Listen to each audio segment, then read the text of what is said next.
the committee to resume its consideration of agenda item 69, promotion and protection of human rights, of item C, and to take action on draft resolution L55, Rev 1, entitled Situation of Human Rights in Myanmar.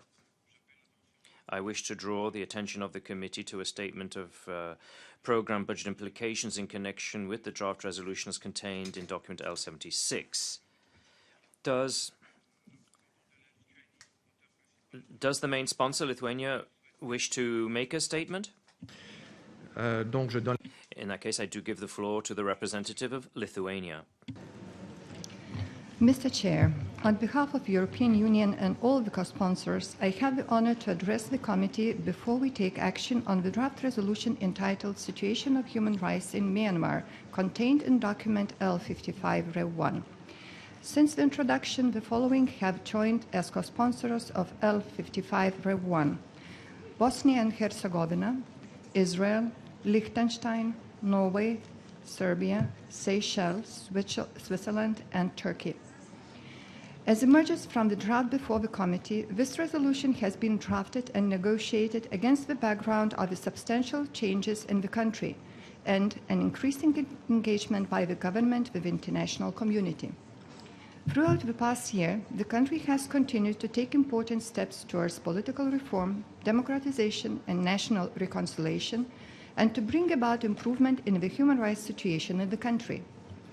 These changes have been confirmed by the reports by the Secretary General through his special advisor, Mr. V.I. Nambiar, as well as by the Special Rapporteur, Mr. Thomas Oya Quintana. Co-sponsors of this draft resolution believe that it is important for the international community to recognize these very significant efforts made by the government to bring about change. Therefore, an important part of the draft resolution before us is dedicated to welcoming these positive steps. They include the increasing space for political activity, assembly and press, the continued release of prisoners of conscience, and the continuing review of legislation to assess the compatibility with human rights law. The draft resolution also welcomes the signing of ceasefire agreements with ethnic armed groups and the commitment of the government to reach a nationwide ceasefire and to ensure an inclusive peace process. Steps towards engagement with the UN are also reflected, including progress made towards ending recruitment of child soldiers and towards eliminating forced labor. Serious challenges still remain, as also pointed out by the Special Rapporteur in his report. The draft resolution expresses concern about remaining human rights violations. It calls on the government to continue the process of releasing prisoners of conscience and to fulfill its commitment to release all prisoners of conscience by the end of 2014. Moreover, the draft resolution encourages the government to continue legal reform, including of the Constitution, in order to ensure compatibility with international standards and democratic principles, so that the elections in 2015 are genuinely credible, inclusive, and transparent, and to take necessary measures to ensure accountability and end impunity. The resolution recalls the need to address the situation of various ethnic and religious minorities and reiterates the serious concerns about the situation of Rohingya minority in Rakhine states, calling on the government to protect the civilian population there and elsewhere in the country from violence. While welcoming some measures taken by the government in this regard, the resolution mentions some important steps still to be taken. Concerns also remain about continuing armed conflict and violence in Kachin state.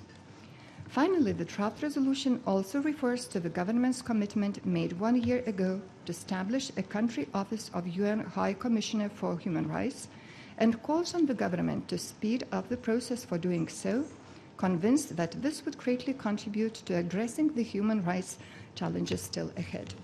Mr. Chair, in preparations of L55 Rev 1, the EU main sponsor has worked closely with the country concerned.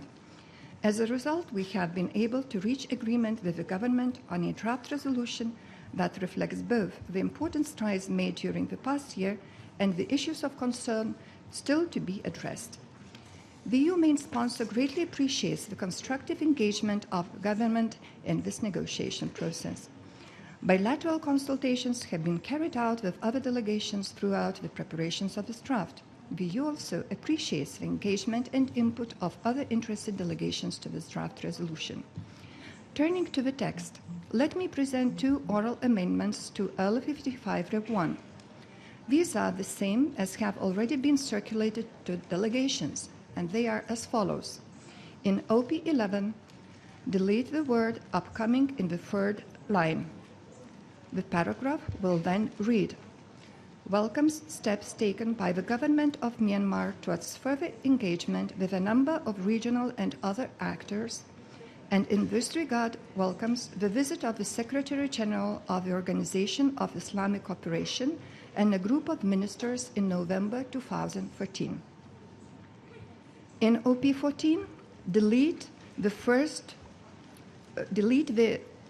expression in the first row, expresses concern at continued delays, and in the second row, after negotiations, add expresses concern at delays.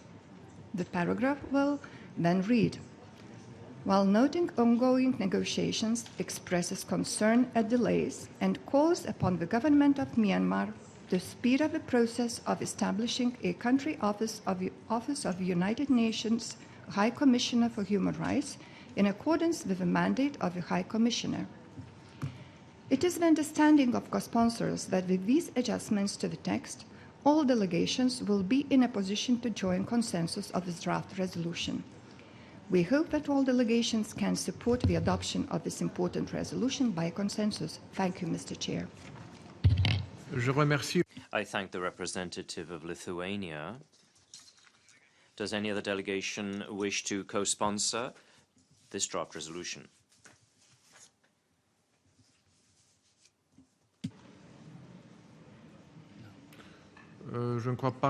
That does not appear to be the case. Does any delegation wish to make a statement in connection with the draft resolution? I'm sorry,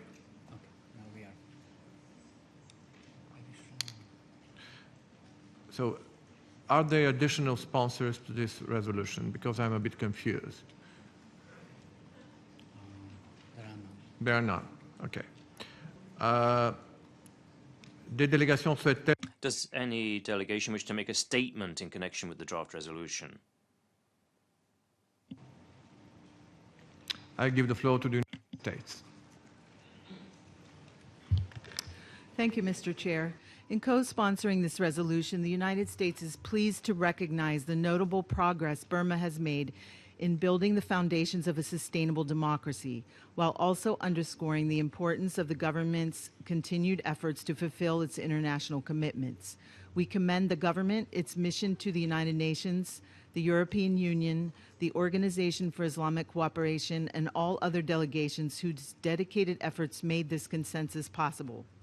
This resolution highlights priorities as the government continues to build democratic institutions founded in respect for human rights and the rule of law. It also addresses the international community's concern with the situation in Rakhine State and calls upon the government to take steps to promote civilian protection and human rights, improve livelihoods, and develop a long-term solution to the crisis in a responsible and sustainable manner. We commend the dedicated work of the Political Prisoner Review Committee, welcome last week's release of 69 political prisoners, and support the unconditional release of all political prisoners. While the government and civil society have made great strides in improving the promotion of human rights in recent years, great challenges remain.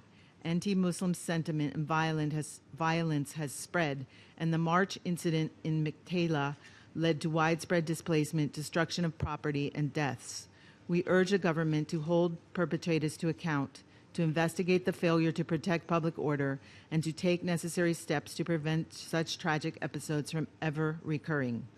The United States supports the vigorous and active role of the UN in promoting and protecting human rights in Burma, which it has carried out for more than 20 years. We also support UN efforts to continue these programs in partnership with the government and civil society through a High Commissioner for Human Rights country office with a full mandate. We look forward to discussing further progress at the next Human Rights Council. Thank you. I thank the representative of the United States for her statement. Puis-je considérer May I take it that the committee wishes to adopt draft resolution L55 Rev 1 as orally revised by the representative of Lithuania? I hear no objection. It is so decided. Does any delegation wish to make a statement after the adoption of the draft resolution? I give the floor to the permanent representative of Myanmar. Thank you, Mr. Chairman. My delegation is taking the floor to explain its position on the draft resolution L55 Red 1 as orally revised, entitled Situation of Human Rights in Myanmar, which was just adopted without the vote. First and foremost, my delegation wishes to some disturbances. My delegation wishes to reaffirm its principled position of opposition to selective tabling of country-specific resolutions. We believe that UPR is the sole monetary mechanism to fairly address human rights situation in all countries. We also believe that promoting and protecting human rights should be based on principles of cooperation and genuine dialogue through strengthening the capacity of member states to comply with their human rights obligations. Mr. Chair, Myanmar's drastic policy changes over the years are well known.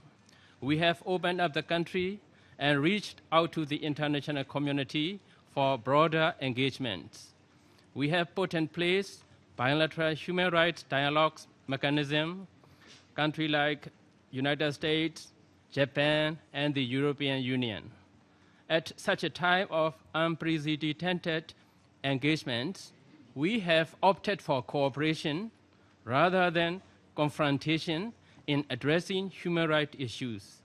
It was with this spirit that we started to cooperate with the European Union last year when it shifted its policy towards Myanmar to a constructive and encouragement approach. In keeping with our position of previous year, my delegation has once again refrained from calling for a vote on the draft resolution L55/Rev 1, which encourages our ongoing reform process. My delegation is pleased to see a good number of constructive paragraphs in the draft resolution, which welcomed positive developments in several areas, such as political and economic reform process, greater freedom of political activities, freedom of assembly, freedom of speech and press, continued releases of prisoners of conscience, legislative reforms, and etc. We are also pleased to note that the draft resolution also recognized the progress made in our government's peace process and also in ending the forced labor and recruitment of underage soldiers. Mr. Chair, however, I have to say that not everything mentioned in the resolution is agreeable to us. We have some concerns on certain paragraphs.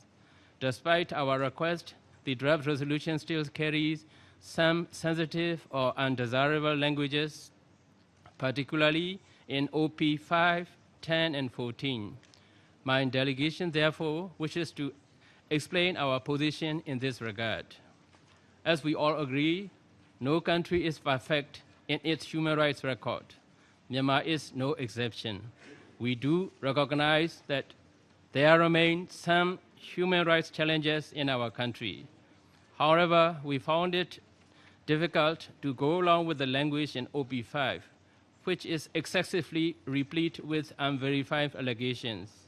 The government has taken steps to address human rights issues through various measures, including strengthening of National Human Rights Commission, legislative reforms, accession to international human rights instruments, capacity building of security forces, and promotion of human rights awareness.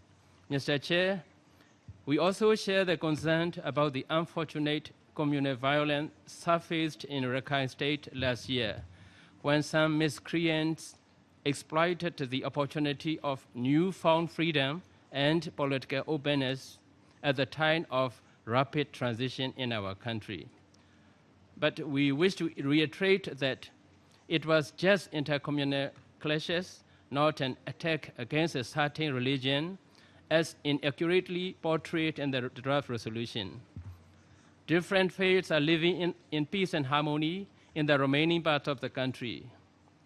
However, we do recognize that the urgent need to address this major challenge for our country. The most important point here is that the government has high-level commitments to prevent its recurrence and has taken actions against perpetrators without discrimination. During the recent visit of OIC high-level delegations to Myanmar, the government has reiterated its assurance to put an end to all acts of violence, to protect the civilian population, and to ensure full respect for human rights and fundamental freedoms.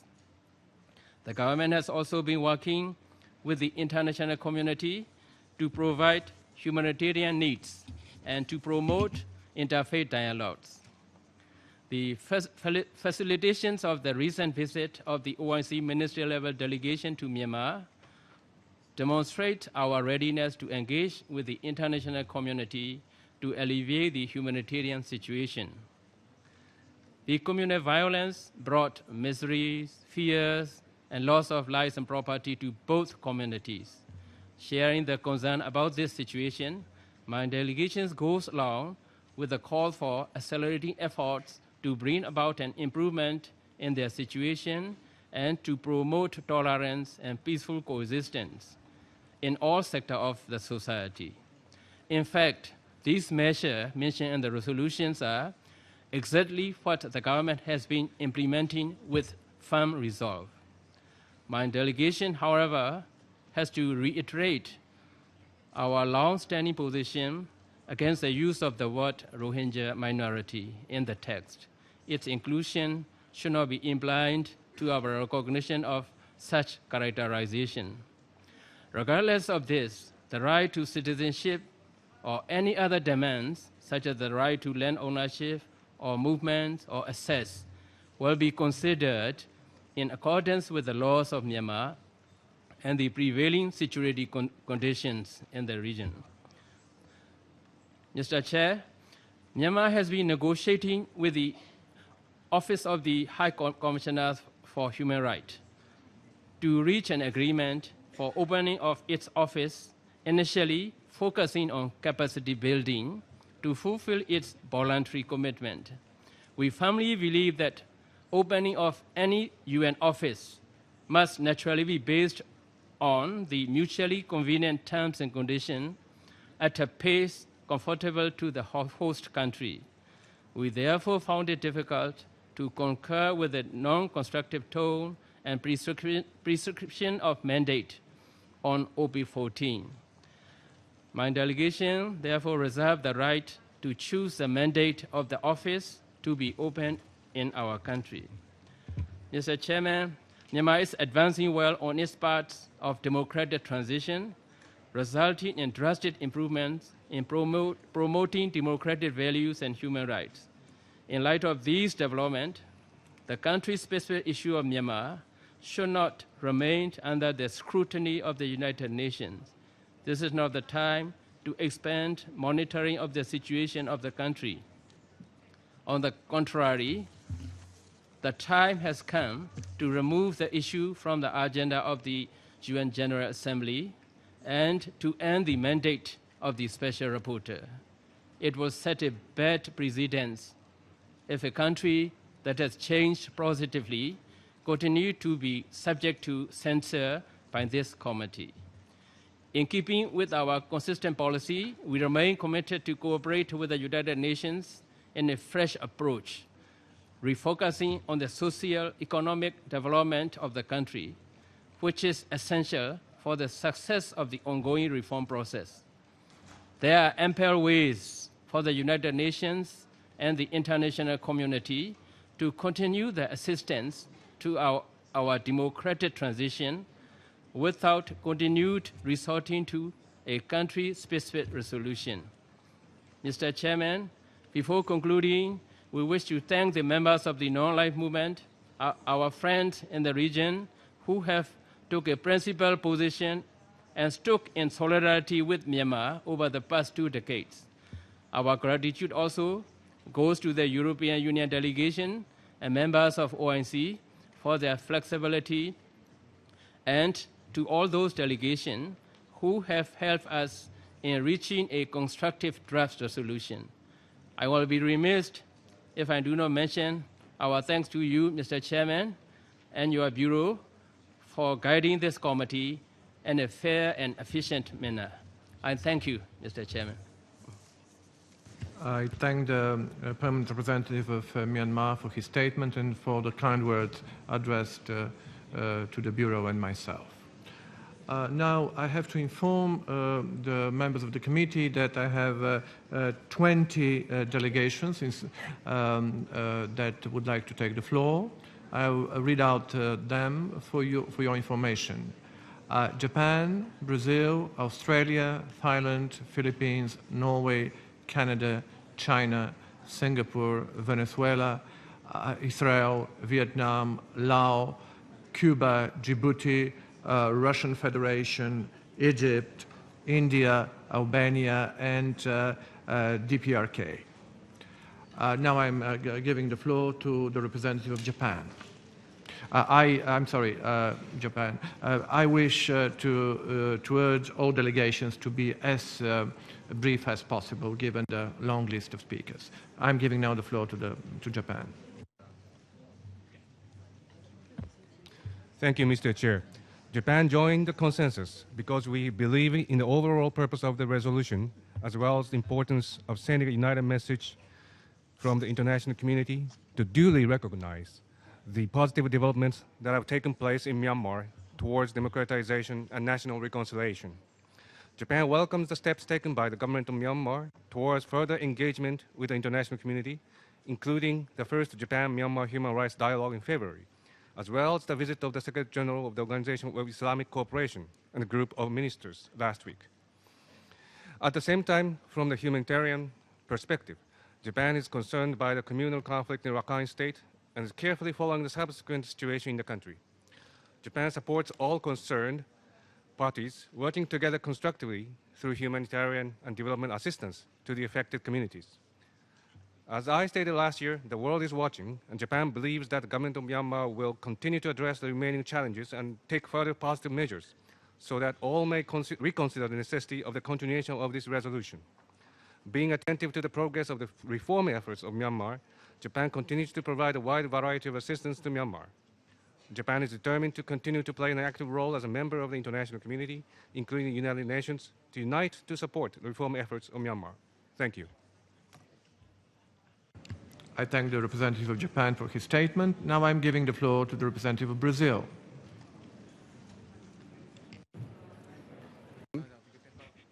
Aqui.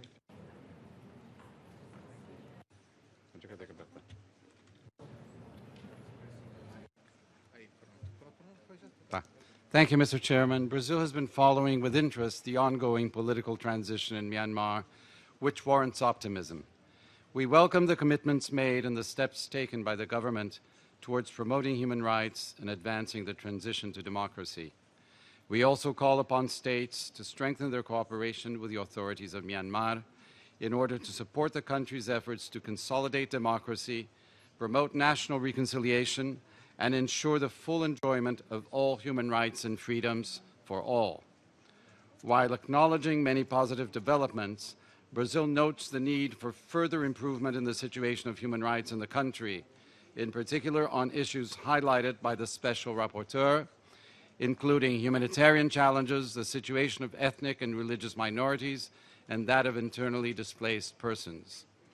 While we welcome Myanmar's announcement on the release of political prisoners, including several prisoners of conscience, Brazil remains concerned about the situation of others who still remain imprisoned, as well as about broader issues related to freedom of expression, association, and assembly. Brazil is seriously concerned with the recent episodes of violence that erupted in the Rakhine state, which led to fatal casualties, and with attacks against Muslim minorities elsewhere in the country. Finally, Mr. Chairman, we are pleased to note with appreciation that this draft resolution has been adopted by consensus and reflects the positive signals that point towards progress in the transition in Myanmar. Thank you, Mr. Chairman. I thank the representative of Brazil for his statement. Now I'm giving the floor to the representative of Australia. Thank you, Mr. Chair. Australia welcomes the adoption of this resolution and applauds the constructive engagement shown by the EU and the government of Myanmar in developing a text that appropriately recognises and acknowledges the remarkable gains that have been made in recent times. We also welcome the positive engagement by the Organisation of Islamic Cooperation and encourage ongoing dialogue between the Myanmar government and the OIC. The recent visit of the OIC to Rakhine State is a positive step in this regard. Australia is encouraged by the positive steps towards political and economic reform being led by the Myanmar government. These efforts give the country's people a better chance to lead peaceful and prosperous lives than at any other time over the past 50 years. The measure of this new era of openness is embodied by Aung San Suu Kyi's election to Parliament and freedom to articulate her vision for the country. We will welcome Aung San Suu Kyi to Australia on 27 November. The government of Myanmar deserves credit for its vision and efforts to date, as does the international community for its ongoing support. Australia welcomes President Thein Sein's most recent assurances of his government's commitment to reform. He is committed to releasing all prisoners of conscience by the end of this year. We welcome the most recent release of 69 political prisoners on 15 November. President Thein Sein has committed to working towards a nationwide ceasefire with the country's ethnic armed groups. We were encouraged by recent talks in Myktillia. While these talks fell short of agreeing to a ceasefire, we encourage all sides to continue dialogue to this end. The country's leaders know that there is a long road ahead and much work still needs to be done. Australia is concerned about continuing outbreaks of communal violence in parts of the country, particularly Rakhine State. We are particularly concerned that if allowed to escalate, the violent activities of a few could threaten the stability of the substantial reforms already undertaken. We are also concerned about ongoing reports of detentions of activists and urge the government of Myanmar to do more to prevent this occurring. The reforms led by the Myanmar government deserve the full support of the international community. Australia has demonstrated that we are committed to helping the Myanmar government through long-term constructive engagement. We encourage Member States' efforts to strengthen engagement with the Myanmar government and people to help these reforms take root. We welcome the Myanmar government's signing of the International Atomic Energy Agency additional protocol to its safeguard